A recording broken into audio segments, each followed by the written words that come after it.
tanah-tanah negara, kebutuhan untuk rakyat, proyeknya proyek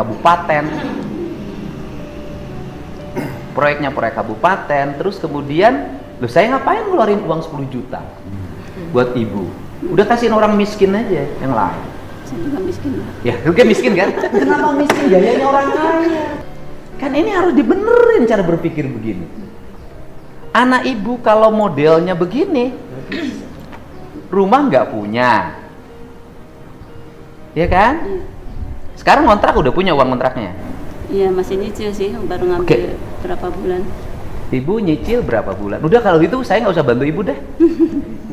Kenapa? Karena ibu mapan. Orang sekolah aja pengen ada wisuda. Berarti kan punya kemampuan. Ya, nyicil juga, Pak. Saya nggak usah bantu ya. Enggak gitu Pak, kan saya waktu dibikin video TikTok itu kan captionnya itu kan bukan untuk meminta kerohiman atau apapun. Saya itu cuma minta keadilan aja Pak. Yang minta adil apa? Waktu digusur itu tuh nggak ada musyawarah, cuman ada satpol PP datang, Ya, cuman pertanyaan, ngasih. Anda tinggal di tanah orang. Saya balik pertanyaannya. Tinggal di tanah orang lain harus bayar nggak sama yang punya tanah? Bayar.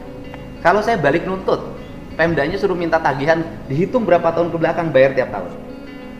Ya Bapak kan bisa lihat dulu latar belakang saya, misalnya saya miskin atau enggak, terus mampu bayar atau Ya, enggak. kamu miskin nggak? Iya, Miskin. saya mengakui. Kenapa miskin? Pengen hidup bergaya, sekolah harus ada perpisahan. Iya, maksudnya apapun itu saya mendukung, cuman jangan dihapus Pak, nggak semuanya orang itu kan bisa terima.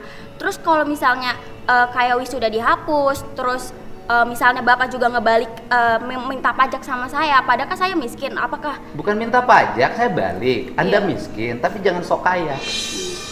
Orang miskin tuh prihatin membangun masa depan. Seluruh pengeluaran ditekan, digunakan untuk yang positif. Bisnis, pengembangan diri. Lah ini rumah nggak punya, tinggal di bantaran sungai. Orang tua yang lain itu menyambut gembira ketika wisuda dihapus. Keluarga ini menolak wisuda dihapus. Ya kalau gitu saya nggak usah bantu kerohiman. Bukan menolak sih, Pak. Apa? Bukan menolak, istilahnya kan Ya saya tanya balik Bu, ibu perlu uang nggak buat ngontrak? perlu. Kalau ibu buat ngontrak aja nggak punya, ngapain protes-protes wisuda harus ada? Kan logikanya harus dipakai. Hidup tuh jangan sombong gitu loh. Ibu buat ngontrak aja nggak punya, tapi ibu merasa bahwa wisuda lebih penting. Saya lebih penting mana? Kontrakan untuk tempat tinggal apa wisuda? Tempat tinggal, Pak. Iya lah. Iya. Anda teriak-teriak nggak punya untuk ngontrak, tapi satu sisi anaknya protes harus ada wisuda. Saya kan pusing dengerinnya.